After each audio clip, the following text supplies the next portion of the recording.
Un tissu à motif, qu'il s'agisse de carreaux, lignes ou dessins, nécessite de réfléchir au raccord de montage pour chaque couture d'assemblage. Dans notre cas, observons le carreau.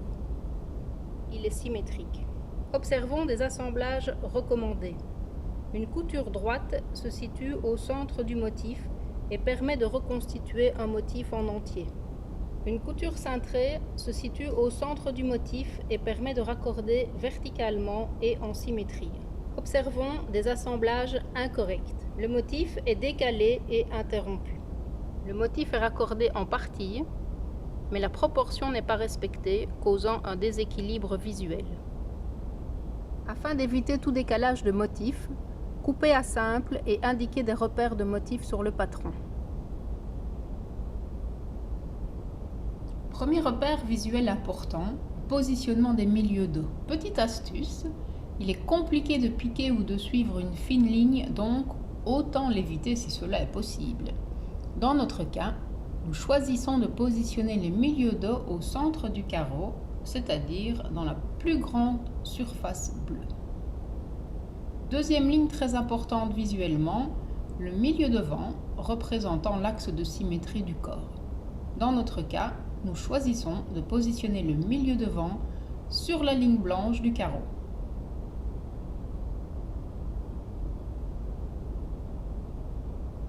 Troisième ligne à choisir, l'ourlet définitif que nous situons juste au-dessus de la ligne blanche horizontale.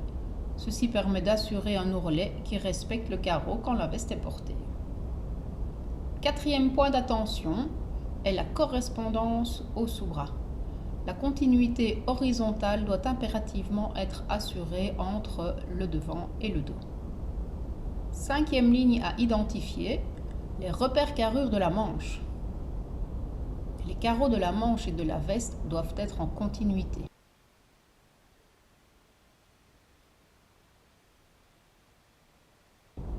On veille ensuite au raccord entre le dessus et le dessous de manche. Si la correspondance des deux lignes coudes et saignées n'est pas possible, on donnera la priorité à la correspondance de la couture coude qui est plus visible quand la veste est portée. Sixième ligne à raccorder, les bords de croisure de la veste et de la parmenture.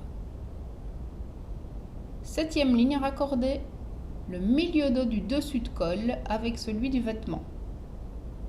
Huitième ligne à raccorder, les pattes de poche avec le vêtement.